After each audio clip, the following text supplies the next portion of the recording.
Time for the 49ers Rush Podcast.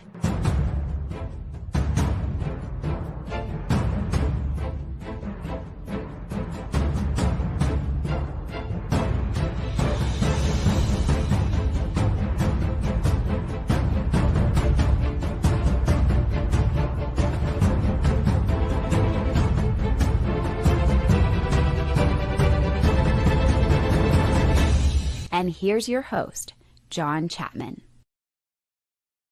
What is going on, faithful? It is so great to be with you guys. It's Tuesday. It's 10 o'clock. It's when we always record. Now, Wayne's not with us today. He's the freaking man. Just want to say, love and support that dude. But yeah, he's not going to be with us. So I'm flying solo today. Hope that's okay. Sorry. You don't get the whole John and Wayne show. But there's so much stuff to talk about. This is episode 1557 of the 49ers Rush Podcast. The 49ers are back in control. That is what the title of today's show is going to be. The notes that we're going to go through, some things that I've taken away from film. We just loaded the first half offensive breakdown over up on the 49ersrush.com on our Patreon. Go check that out. Before this week is over, we'll have every offense, defense, and special teams play broken down. That is there. And we have to say thank you to our executive producers, Corey Robbins, 49ers George 365, David Gill. You guys make this show happen. And shout out to the Countdown crew. What's up, Steven? He was first in there. Kim Bro, all the hashtag CCs. I love it. I love it. I love it. And look at Joe. He says, I'm looking forward to watching the 49ers first half offense versus the Cardinals. I see it's up. Man, it was fun to watch. Like, that is some good tape. Like, when you watch tape, you know, it's funny because there's been a lot of frustrating tape this year. This was the first time where, and I think I said this after the live show or the post-game show, it felt like 2023 49ers. It really did. And I know that this team's not like the 2023 49ers. In a lot of ways, like, it just doesn't work. They're not as good defensively at all. But it just felt like, man, high, potent, efficient offense. Special teams is new, and the defense did what they had to do with the 3 turnovers. And you got the missed field goal in there. That adds to it as well. Like, it just felt like 2023 49ers. Now, a lot of that, the Cardinals are a dumpster fire, but it's a divisional game. And you just watch the tape, and you're just like, nice.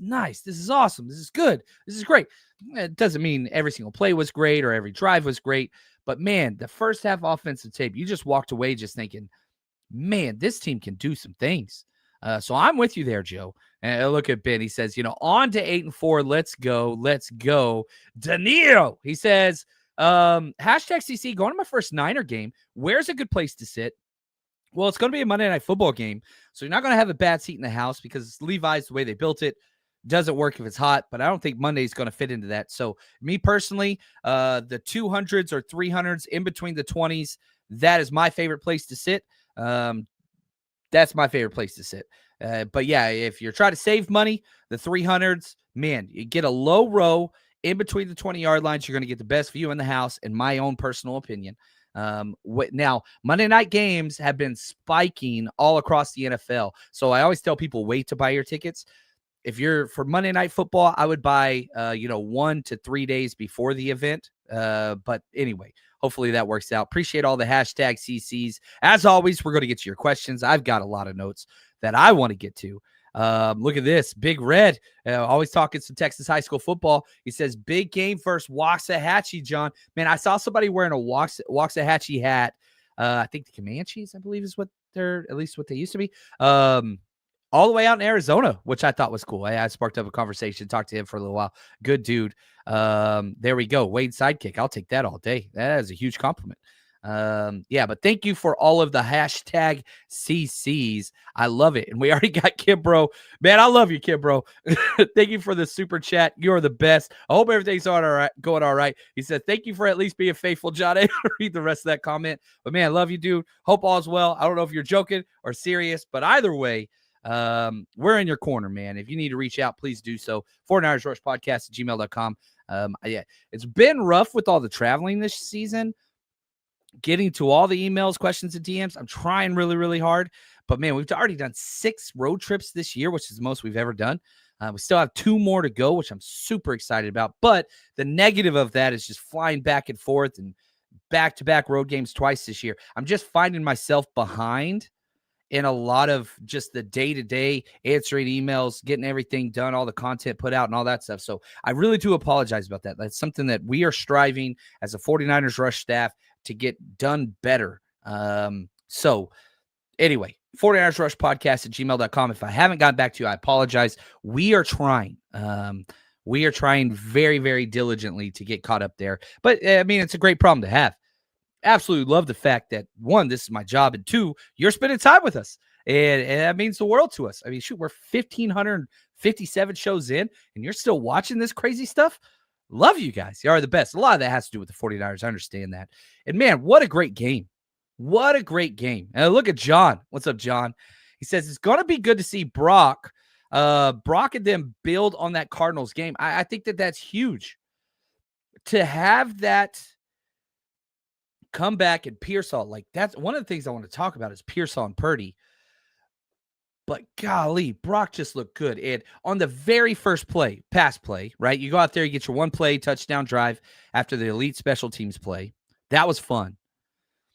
But then the next drive, Brock Purdy's first pass, which was basically just a throwaway to CMC in the flats. Everything was covered. He just, air mailed it to the sideline. But you saw 13 step into the throw.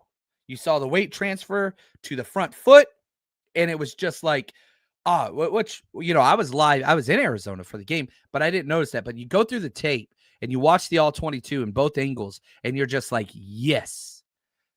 There were 3 things that I wanted to see from Brock Purdy. Number 1, can he transfer his weight forward on his plant foot whenever he's throwing the ball? Brock Purdy does not have a strong arm by any NFL metric at all. And for the people that are like, oh, but his arm got stronger after the injury, that's fine. I'm telling you, Brock Purdy's arm's not strong in the NFL. But that's okay because he's an anticipation, understand coverage, get to the open man, quick processor, all those things.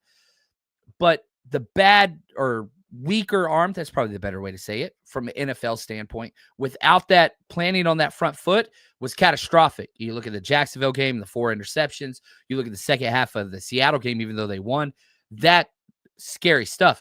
But on the very first pass, even though it was a throwaway, dude plants forward fully, transfers his weight forward, and it was just like, all right. That's 1 out of 3. The other 2 were, man, can he escape in the pocket and have that kind of, get away, and can he reach his top speed GPS-wise? Well, 2 out of 3 of those were answered. Brock's mobility in the pocket looked great. Now, we did not see any Brock Purdy scrambles, right? He had 1 rush attempt on a sack for -7 yards, but you didn't see him taking off. So 2 out of 3 of the Chapman checklist, why Brock should be back, were answered. Still haven't seen Brock scramble, right? And try to get aggressive with that rushing attack, which became lethal in that 2023 season. Actually, no, it was 2024 last year, whenever he started scrambling a lot. So, and just becoming a rushing threat. But man, if he can build on those things, and you put up 40 points, it's hard to build on 40 points. Like, you know what I mean? Like, how do you go further than that? If 49ers going to score 40 points, they're going to have a hell of a year. They're going to have a hell of a year. And it's just going to keep going, which I love. Right here, Silent. Appreciate you, man, on the super chat. He says, Collins, arrow up. Martin needs more playing time. Let's let him eat. Couple things. Yes and yes. One of my favorite things in the post-game press conferences, which George Kittle's always great, whenever he talked about Alfred Collins, he called him Alfred Morris, which I thought was really funny. And I was going to cut the clip, but I've stopped doing that because the NFL's being really weird, and I don't want to throw certain people who cover the 49ers and their audio, whatever. I'm not doing it because people are fighting over monetization now, and the Niners are in that as well. So anyway, I'm not touching that because I'm being flagged. YouTube's trying to take my channel away completely. What you get, if you haven't followed us on other platforms besides YouTube, please do so because there's a strong chance this channel will be pulled down, and we're going to continue going whether they do so or not. But we are fighting through litigation currently. Anyway, we're going to make it work. The NFL is a behemoth. And then partnering with YouTube, it's a whole nother thing. And it's all for videos that I did like years and years ago. But anyway, All that to say this. George Kittle gets up there and says, how cool is it that the rookie Alfred Collins is playing so hard and hustling every single play, no matter where the ball is on the field? And that is one of the things that I have been screaming as we watch tape week in, week out, is that you see big number 95 doing all the hard work. He's the biggest dude on the field, and like he out hustles everybody, and it's paying off and it's contagious. Like Alfred Collins, arrow up 100%. How cool is it that your tight end is congratulating defensive tackle hustle effort plays? Man, so awesome. And yeah, you talk about Martin, which I have not gotten to the defensive all 22 tape yet. So like understand this is based off of a live performance and then rewatching the broadcast view on a plane. So I got my phone out there or whatever else. I watched some Stranger Things and the football game. I did both. But I'm trying to get caught up on a rewatch of Stranger Things before the next season comes out. Me and the family always watch those together. So anyway, but yeah, you look at just Nick Martin's stat sheet and kind of what he went out there and did. Now, was it, amazing? No, he's one of the lowest rated players, but he got 14 snaps and 4 tackles and 14 snaps is incredible. The coverage, that's kind of the issue. Gave up 4 catches on 4 targets for 49 yards. But coverage is not what Nick Martin brings. And if he's going to play that Sam role, which I said is what I wanted to happen, and people were like, no, he's too light. You can't play him at Sam, blah, blah, blah, blah, blah. And I was like, dude, Robert Saleh loves playing undersized backers everywhere. Anyway, not that it's like a victory lap or whatever, but I'm very thankful that they did what they did. And Nicholas Martin looked great. His effort, his tackling, that is what is great. But it's still like his coverage was always going to be an issue. Now you use him as a Sam backer. The new NFL and what the Rams kind of put on tape was, dude, you put 3 tight ends out there, force the coverage backer, and then you go at him. That was Luke Gifford, right? And he did not do very well in that area against the Rams. I'm not sure Nicholas Martin's going to do better. But Nick Martin is a part of your future. Nick Martin is a part of what it is you're trying to build. This is good for him to get that experience. It's good for him to get those 14 snaps. And I hope that stays. I want Nick Martin to continue to get kind of 12 to 20 snaps, and that's it. I don't want Nick Martin getting 25, 30 snaps. I think that would be detrimental to his growth. I want him just to continue to build on confidence, a small package of plays, all those things, and try to grow into that, especially the bye week coming up. I'm not trying to rush things. So, I love that transition has happened. I really, really do. Now, nuanced take, that's what we're here for. That's what we do, right?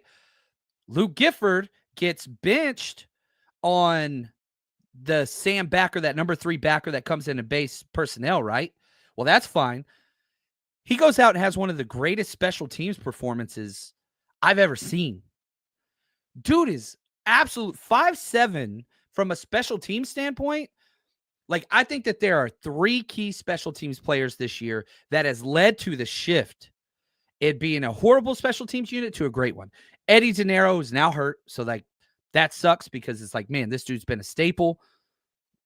You're going to have to get a fill in and hopefully you get him back. But man, even if he misses up through the bye week, you get him back. Now you're in, we'll talk playoffs at the end of this episode, but gosh, you got to start with him. Thomas Morstead, great. Top 5 punter this year. Incredible.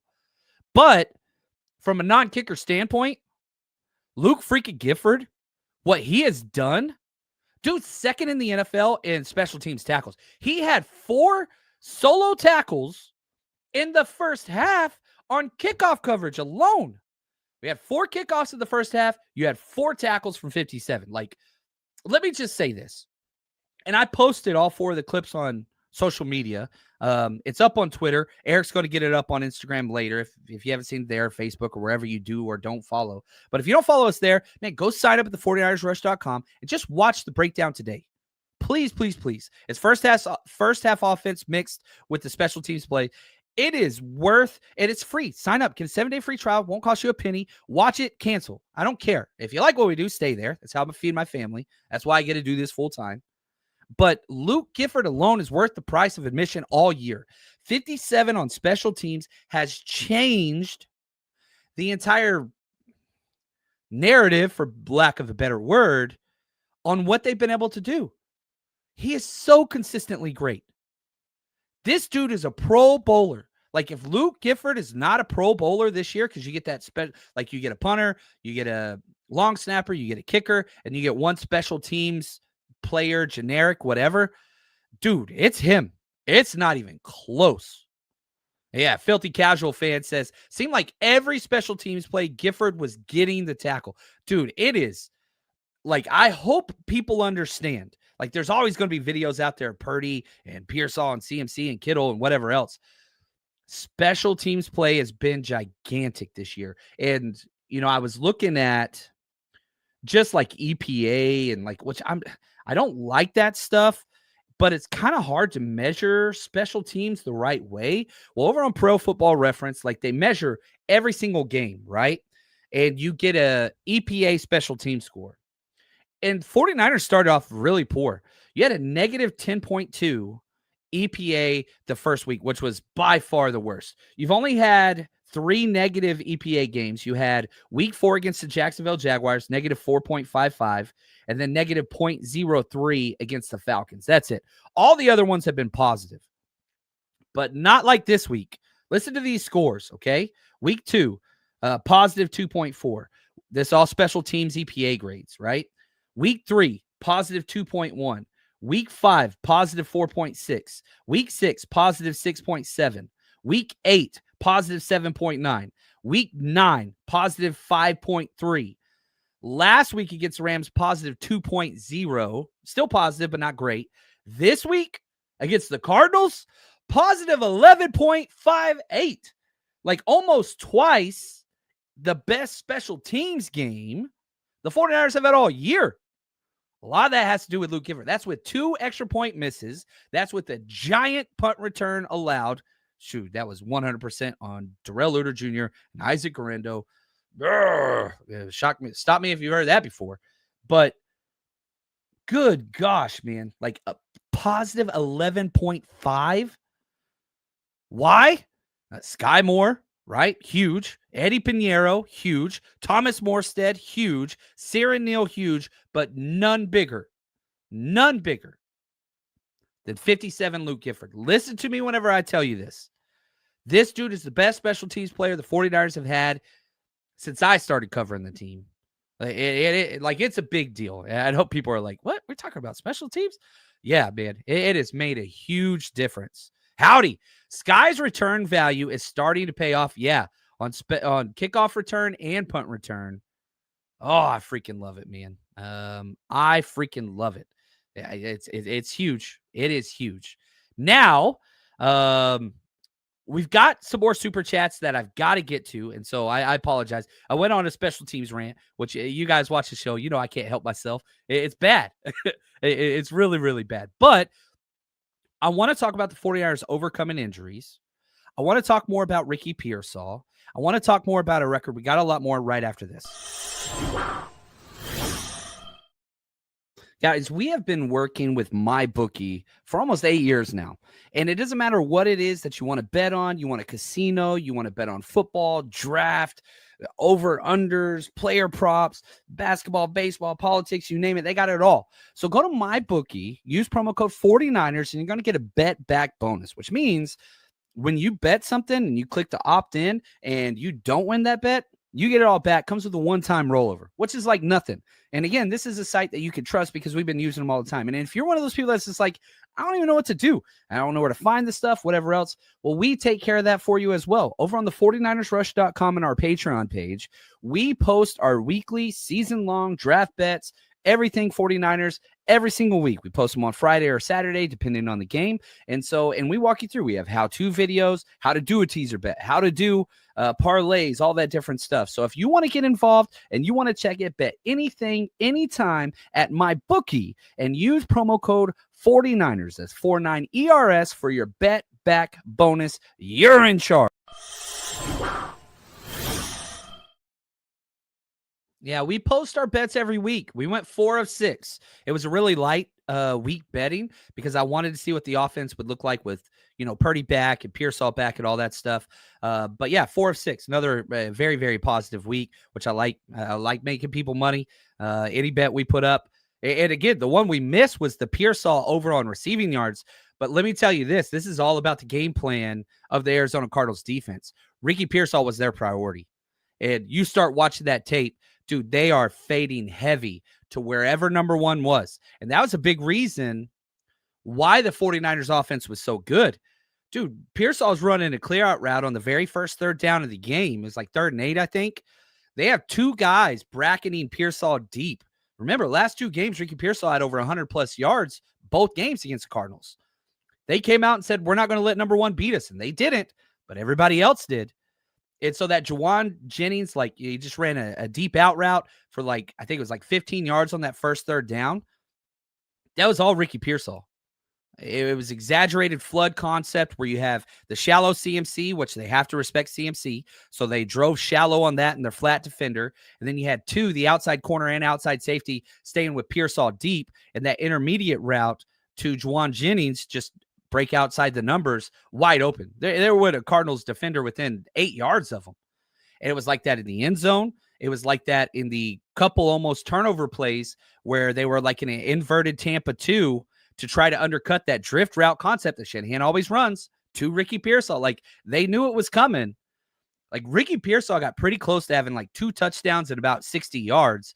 But as a primary read wide receiver, and Ricky looked great on his cuts and his pivots and his routes. His blocking is one of the highest blocking wide receivers we had. Juwan Jennings, lowest blocking graded wide receiver again. But whatever, I'll digress. Pearsall's fine. So, the stat watchers, the box, I'm a little bit with McVay here. Stats are for losers, right? I don't know if you heard that sound clip, whatever else. But, man, Pearsall's fine. So, for you fantasy people or whatever, or I'm just telling you right now, Ricky Pearsall is fine. There ain't nothing wrong with that dude. And trust me, start him next week. I hope this knocks down his receptions. I hope it knocks down his receiving yards. I will be betting ample Ricky Pearsall next week because the film says that. He's the primary read on a lot of plays with Brock Purdy. And so I'm just telling you that is coming. Shout out to Lieutenant Simple Jack. Awesome episode. I want to tell everybody, this is Rob Louder of the Striking Gold podcast, for those of you that don't know.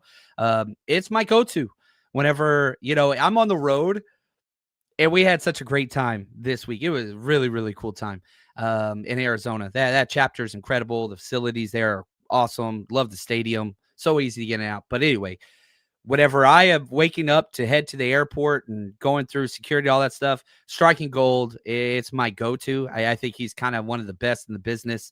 Just at recapping the game and just having a cool vibes to it and whatever else. So thank you, Rob. You are the freaking man. Good friend. Great what you do for the community. You are the man. Look at this. Plugged In TV says Booby Dixon vibes. Talking about Luke Gifford. Dude, I got to hang out with Booby Dixon this weekend. He was at our event. Got to share a couple drinks with the man. He was incredible. He is exactly as you would expect Anthony Dixon to be in person. Dude's huge. Everybody he's I didn't know how big he was. Yeah, dude is huge. But personality for days. Deshaun Goldston came and hang out with us. That was awesome. Frank Gore showed up unannounced. Yeah, he called, but that was cool. It was a great time. And I got to meet Steven. That was really cool. So shout out to Steven Draper. Thank you for the super chat. It was great meeting you, John. Awesome time. Dude, that just I could go on names for days because of just how great people were. And, it was cool. It was cool. Yeah, right here. Big heck. Booby left, but his heart stayed with the 40. It's not even close, man. That dude. Yeah, players are awesome. And especially players that want to come out and meet the fans. But sometimes you just get these dudes that are just, man, want to be a part of the community and want to celebrate and enjoy life. And it's just cool whenever it just syncs up, right? He's cool. He's such a cool dude. Like, you ever get the chance and you see him at an event, whether it's mine or anybody else's, don't care. Take the time, go introduce yourself, have a good time. He's the freaking man. I'm thankful that I got the opportunity just to say hi and hang out with them and all that stuff. And shoot, Deshaun Goldstein, he was repping our hat, which was cool. Like, it was just cool. It was a great weekend. It really was. Daddy Wolf, thanks for the super chat, my friend. He says, cheers to our skeleton crew. Proud of them. Injuries are bad at a part of sports, period. Always, right? Like, football especially, it's 100% injury rate. Like, I say it all the time. Like, people talk about like injury prone. Okay, there are some guys that are injury prone if you're talking constant same soft tissue injuries and whatever else. And then sometimes, man, injuries just happen. The problem isn't so much injuries, it's stacking injuries at the same position that is catastrophic in the NFL, and the 49ers are guilty of that, whether it's their fault or not, whatever. Defensive end and linebackers, good gosh. I mean, you just look, Nick Bosa, done for the year. Mikael Williams, done for the year. Yetur Gross-Matos, done every other part of the year, right? Like, 3 of your top defensive ends are out. Look at the linebacker room, okay? Best linebacker, and I almost said one of the best linebackers in the history of the game, Hall of Famer Fred Warner, done for the year. He missed 1 game in 8 years, and now he's done for the year, right? But then Tatum Bethune goes out. Then Curtis Robinson goes out. Like, it's just like you are stacking injuries at these same spots, and that is what is killer and catastrophic. But you have to give credit. Thank you, Wolf. Guys showing up. Dude, Curtis Robinson was a badass, and it kind of worked well with what was going on. Like, okay, what is Curtis Robinson? Curtis Robinson is the exact same height, weight, build, speed, length, arm length as Fred Warner. They're identical. And if you listen to our countdown series where we do like a full episode on every single player in the offseason, like, Curtis Robinson is 99%. Like, you stand him next to Fred Warner, they look identical, man. They really, really do. Now, is he Fred Warner? Of course not. He's not. But what is Fred Warner? He's an amazing coverage player. What is Curtis Robinson? He's a good coverage player. Now, you look at what Tatum Bethune brings. Well, he's a great run defender. Well, you just played a game in which the Cardinals, Jacoby Brissett broke the record for the franchise record for most completed passes ever. Well, Curtis Robinson was one of the highest graded players pass coverage, and it showed on tape. Like, it's hard to throw around players that are that tall with long arms, wingspan, and speed in space, which he has. Curtis Robinson's not a bad player. When everybody's like, man, we need Nick Martin to be the backup Mike. And no. You need the coverage guy there, especially with our safeties. Ugh. But Curtis Robinson is not a downgrade from Tatum Bethune. He's just different. Tatum's great versus the run. Curtis, better versus the pass. And it's not like Curtis Robinson's bad against the run. Dude had 8 tackles in half the game. He had 4 solo stops. But I don't think that the ceiling is as high as Tatum Bethune could be, but it's kind of like the left guard spot where you have like a good run guy, you have a good pass guy. And whenever you're into backups in the NFL, it's kind of hard to get the complete package, because if they were that, they wouldn't be the backup in the first place, right? Look at Aziz, look at Dre Greenlaw. That's kind of what it is. But you get these guys that are kind of like, man, really good at this, but subject at that, to say the nice thing. But man, yeah, Wolf, skeleton crew comes in there. Curtis Robinson is a guy the 49ers freaking love, dude. They love him. They love that dude. But yeah. So like, you got to give him props there. Well said, Wolf. Now, here we go from CA4DC. Thanks for the super chat. Great seeing Purdy back. But anyone else notice him start staring down receivers and throwing into double, triple coverage when primary target was covered? It comes across in tape. Brock Purdy's greedy. He is greedy. And there was one play in particular, it was a check down to Kittle, where he did not want to do it at all. And like, it was like the clearest bifurcation from watching Mac Jones tape to Brock Purdy tape. And this is why you got 40 points. You look at the efficiency of Mac Jones while he was the quarterback. Dude, Mac would have checked that ball down to George Kittle 2 seconds or left. Like, and this was, I forget who it was that was talking. I think it was a Tom House. I don't remember who it was, but they were talking about the difference between Peyton Manning and Tom Brady, right? Which, come on, man. We're talking Brock Purdy and Mac Jones. Completely different. But the idea was this. Peyton Manning would take the check down every single time. Every single time. Talk about Marshall Faulk, you're playing with whatever. Like, it just kind of makes sense. Whereas Tom Brady, later in his career, started getting to the point where, like, dude, he was looking deep first. And I know they both played so long that you can kind of go against both those if you talk about Denver or whatever else. But this was, a quarterback coach that was just saying the difference in the two. And you see Brock Purdy is waiting on that deep in break. He's staring down he's staring down Ricky Pearsall. And they covered it perfectly. And you just see, like, the body language of, Brock Purdy just being like, all right, I'm going to check it down. But it was like after 3 seconds. Now, the offensive line did their job. You checked it down. George Kittle catches it, turns, gets a first down. But Brock Purdy is greedy. That can be a bad thing. But in a game where they weren't getting much pass rush, 1 sack, right? Like, why not be greedy?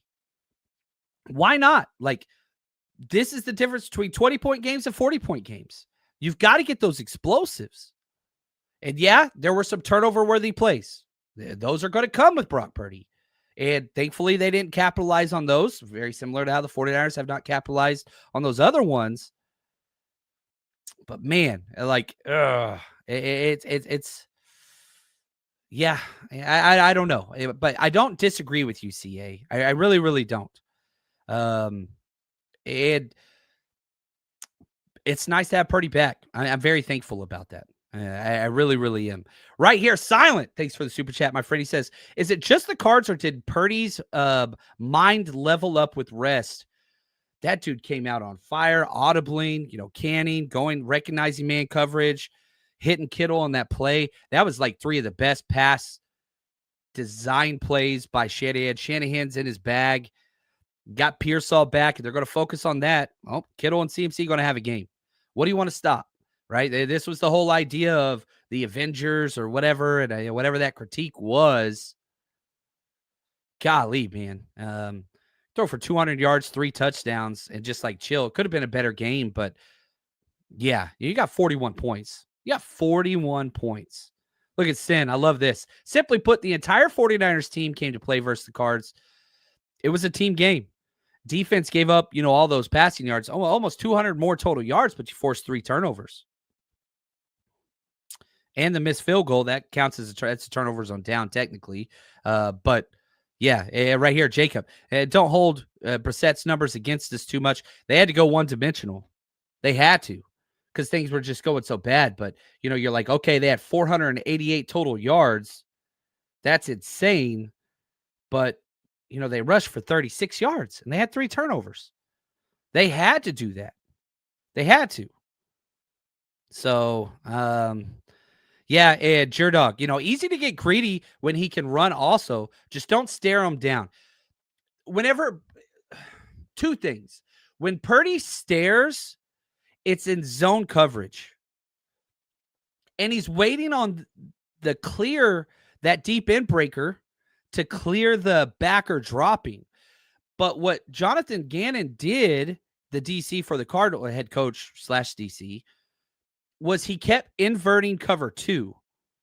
And so what would happen is it looks like a too high safety look, which it was, but then they would rotate. They do a lot of 3 safety stuff, and they drop their nickel. And so they would basically bring one of the safeties down in a robber roll in that inverted deep cover 2. Right. It's the Tampa 2, but it's like an inverted look to try to get you to guess wrong. And that's one of the plays where he almost threw the interception over the middle, where he was staring down. Is like, okay, it was open, but that safety came down and then dropped back. Jalen Thompson had some pretty nasty buzz coverages coming through there, which was really, really cool. They got him on the touchdowns whenever he was manned up against Kittle, though. But, like, on those plays, it's an anticipation throw, and it's against zone. But, yeah, I'm with you. I am with you. But you don't get those plays with Mac Jones. Those plays don't come with Mac Jones because Mac ain't waiting.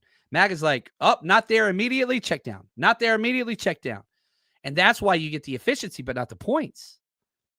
I don't know. It's damned if you do, damned if you don't. Yeah, right here, Sin. Playing it safe versus going for it. Brock, his 2022 season versus Brock now is totally different. This dude is a gambler. You even heard him talk about it at a post-game press conference. Man, just rip it. Just rip it. Just rip it. Just rip it. It's what it is. Right here, Camp's dad. Appreciate you. After Sunday's game, I think the Super Bowl is a possibility. Okay, let's talk playoffs. Playoffs.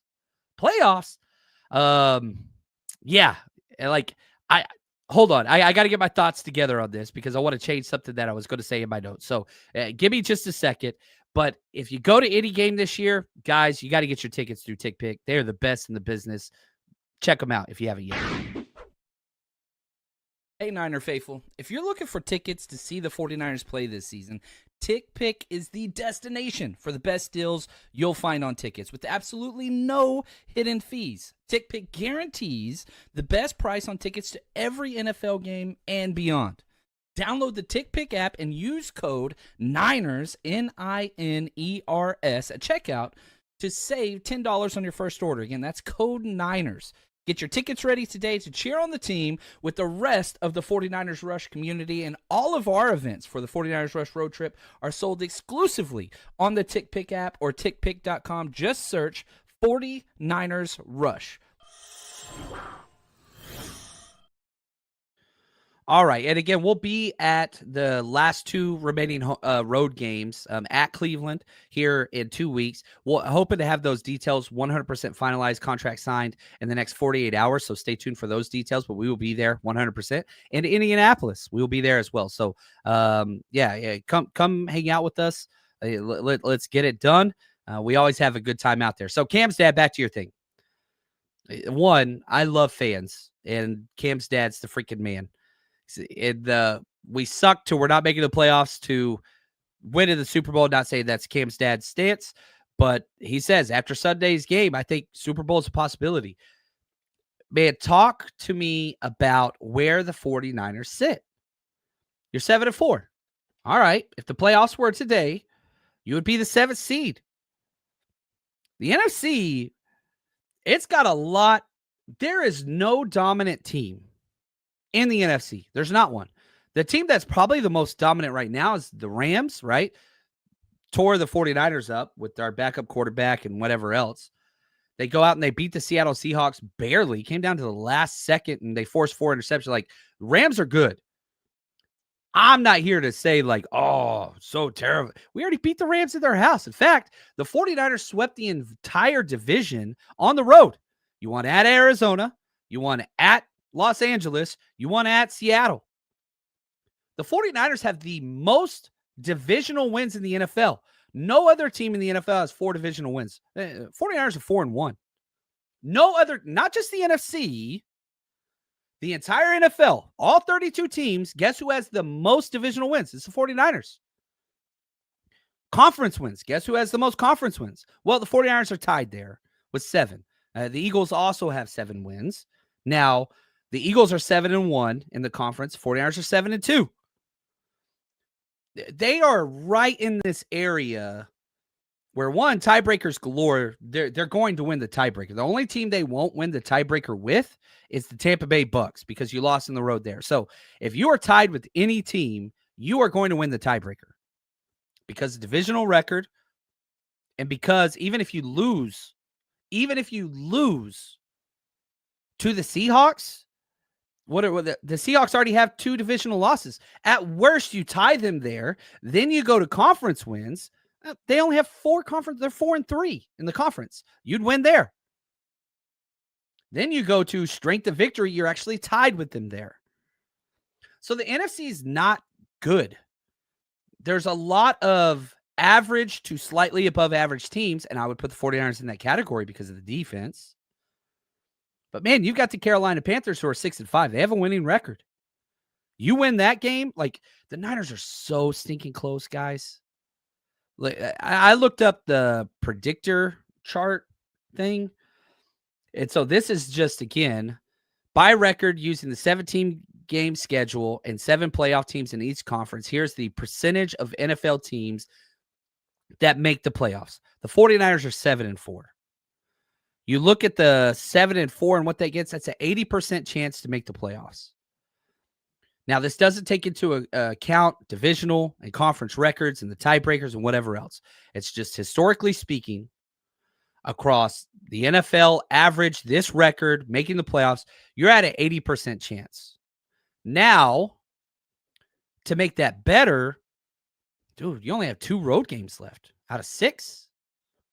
You have 4 games at home. You have a bye week. The only team that is in contention for the playoffs in the NFC, you're the only team that hasn't had a bye week yet. You're going to get a whole week off. People are going to get better. You're going to be able to install some new things.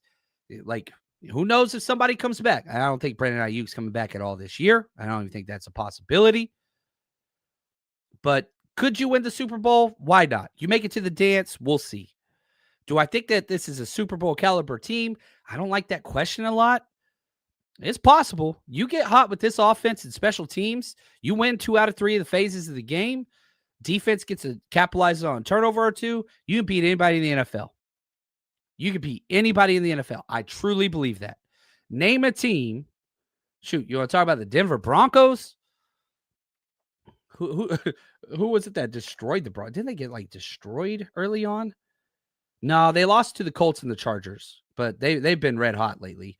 But if you had to play the Broncos, or you're just like, oh no, man, there's no way. There is not a team in the NFL that is just like, wow. And even if you go back to the historically best team in NFL history in the regular season, the Patriots, when they go 17-0, how'd that work out for them in the Super Bowl? Oh, they lost to a 7 seed? Dude, you get into the dance, anything can happen. Anything could happen. Jared Dog, what's up, man? Thanks for the super chat. NFC North going to beat up on each other to our benefit, especially with our NFC and divisional record. 49ers have the easiest schedule left of any team that's close. Any team. I went through it. I counted. Okay, quality opponents the 49ers have to face in their 6 remaining games. And I forgot who put this out, but we have 3, right? So the Colts, the Bears, the Seahawks. There are 3. I did not count the Panthers, but if you want to count the Panthers, that's cool. The Bears are in first place. Colts are in first place. Seahawks, they're in second place. But you want to throw Carolina Panthers in there, cool. I don't mind that. You're playing them at home. It's a Monday Night Football game. Whatever. But, man, every other team that we're fighting for had 4+ quality opponents left because they have 7 games and a difficult schedule. You still got the Browns and Titans. Now, you got to win these games. And again, I just talked about how any team can beat the other team on any given Sunday. But, man, the 49ers are going to be favored. They're 7-point favorites against the Panthers. They're going to be favored against the Browns. They're going to be favored against the Titans. Colts, probably not on the road. They're going to be favored against the Bears. The 49ers will be favored in that game. Seahawks at home, probably not. You're going to be favored in 4 out of 6 games. You win 3, you're in. You get to 10 wins. I've been telling you guys for a long time. They go 10-7. Man, they're making the playoffs. They're making it. You go 11. Now we're talking some business. Back to Camp's dad again. Thank you so much, man. He says, we broke the glass ceiling with the interception and kickoff return. It changes everything. And I know a lot of people are talking about the pass rush. There is no pass rush. Name a team that is 100% complete right now. You can't do it. You can't do it. And yeah, Shade, I'm with you. 57 dropbacks, 13 pressures, brutal. It's awful. It is awful. But how are you going to win? You got to find a way. Is this a 2023 team? What were the playoffs like for that 2023 dominant team? What was that like? You had 3 come from behind. Well, 2 come from behind victories. You came back down 4 times in the fourth quarter and overtime. Like, it's not going to be easy. You just got to find a damn way. You got to.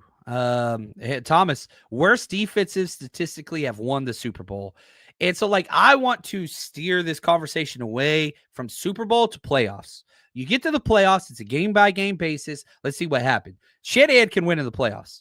Dude has an 8-4 playoff record. Are you insane? That's better than his dad. This dude is like a couple playoff wins away from being like historically on like the top 10 almost all-time list, Kyle Shanahan. He builds teams that win in the playoffs. Brock Purdy, you got a quarterback that's already done it. You got to get in, man. You got to get in. Get in. See what happens. Silent. My question is, how in the world would you generate a pass rush with this roster as constructed? It doesn't go well. I love the Robert Saleh 5-man pressure packages. Don't commit to the 6-7 guys. Don't do that. Don't do that. Don't do that. You got to get in. Get into the dance. See what happens. And again, like, you can pick the 49ers apart and say, oh, you don't have that. That's not perfect. That's not perfect. That's not perfect. That's not perfect. And you're not wrong, but it's a matchup game against one single opponent. That's what you got to do. That's what the 49ers haven't had a pass rush for a long time, and it hasn't been good for a long time. But you got 7 wins. Right here. Mr. Big Joe. Funny John brings up never 7 Giants beating the Patriots, but John doesn't bring up the Giants had a pass rush. Yeah, that's how they won, but that Giants offense was dog trash. We have a better offense. Like, we don't have to beat the 2000 whatever Patriots. That's not who you have to beat. Like, not going anywhere in the playoffs, no pass rush. You might be right. You might be right. But nobody's going to have a better offense than the 49ers. 49ers special teams, you win 2 out of 3 phases of the game, you can win any game in the NFL, period. I don't think that the 49ers have a Super Bowl squad. I don't believe that.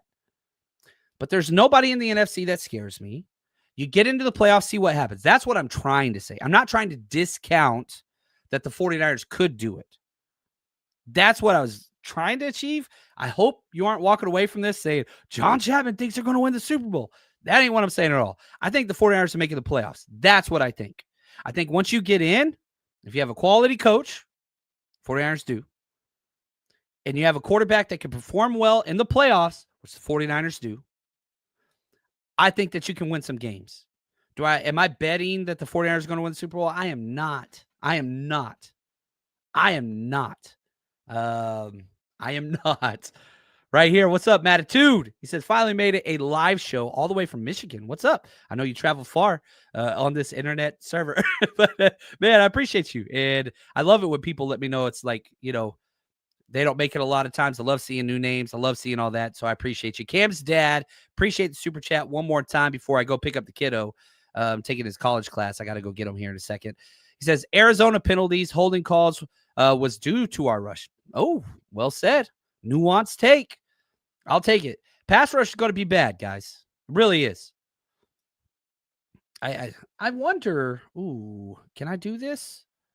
Let's go back. I am curious. How many sacks did the 49ers get in those playoff games against in 2023? Let's pull this up. So this could go against what my opinion is. Obviously, I want a great pass rush. The 49ers are not a complete team. They don't have, like, pass rush is terrible. The Packers game in 2023, which the 49ers won 24-21. The 49ers had 1 sack. They had 1 sack. 1. The next game against the Detroit Lions, the 49ers had 2 sacks for 9 yards. Then you go to the Super Bowl against the Chiefs. The 49ers had 1 sack for 4 yards. Like, this 49ers team can get that many sacks. They can. Yeah. Did they do it against Arizona? No.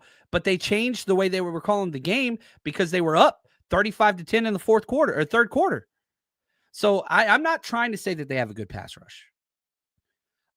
I'm not trying to say that they're the Giants, whatever. There are every analogy breaks down at some point, period. But like, it's not like we were the great. It's not 2019 was different. Nick Bosa had 10 pressures in one game in the Super Bowl. Like, that dude was different 2019. I mean, he was defensive player of the year. Yeah. Comparing this team, the 49ers, 2025 to 2019 makes no sense whatsoever. They are built completely different. But this 2023 team, maybe. Shane, my man, thank you for the super chat. Little wild here, but what if they changed from bend, don't break to aggressive for 2 to 3 turnovers a game if we're going to give up 400 plus yards anyway? Turnovers were key in the game this last week. You look at the Giants game against Jackson Dart, and you look at Jacoby Brissett Cardinals game. Robert Sala's defense was make this quarterback beat us with these weapons, right?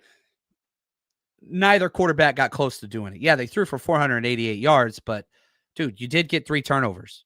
And now the Cardinals should have scored 30-plus points with the missed field goal, the fumble at the 1-yard line, whatever else. But now, are you going to be playing the playoffs against a Jackson Dart and Jacoby Brissett? No. Can you start to do with this defense against quality quarterbacks? Yeah, you got to see how that goes. Matt Stafford's the most terrifying, in this division, but it's not like you haven't beat him before. Like Jalen Hurts, no. I know he's performed very well in Super Bowls. The Bears, we're going to find out soon. The Bucks, Baker Mayfield kind of did his thing to us. Sam Darnold, let's calm down whenever it matters most. The Packers, Jordan Love, come on, man. Like, very, very talented, but not consistent. I'm just saying, Jared Goff kind of scares me a little bit if you can't get pressure on them, but are they even going to make the playoffs? They're out of the playoffs right now. I don't expect them to change, Shane. Not that you're wrong. Saleh doesn't change. Saleh, he's that guy that stays to who he is. So I do not expect that change to take place at all. I don't expect it to change. But I wouldn't. He ain't going to change. It's going to stay. Bend, don't break. Win with special teams and offense. You win 2 out of 3 phases of the game. You should win the game, period. You win with special teams. You win with offense. Niners have that. That's the recipe. That's a recipe. You win with special teams and offense. That's what this team should do. If you do that, the 49ers are back in control. Look at that. See that? Title of the episode. Oh, wrapped it up. Look at that, man. Oh, I don't think it mattered to anybody else but me, but I'm happy we did that. Anyway, you guys are the best. I have to run. I got to go pick up the kiddo. I don't like letting them wait. I like to be there early or right on time. It's a problem that I have, but I'm very thankful for you guys. We're going to keep recording. Go check out the 49ersrush.com or our Patreon. Go watch this tape. Trust me, it will make you feel better about being a fan. You'll learn. I'll walk you through why things work, why Pearsall didn't have the crazy receiving yard game, but why it is coming. Go check it out. 49ers in control. You are the best. And until next time, great. Almost messed up my sign off. Stay strong, faithful.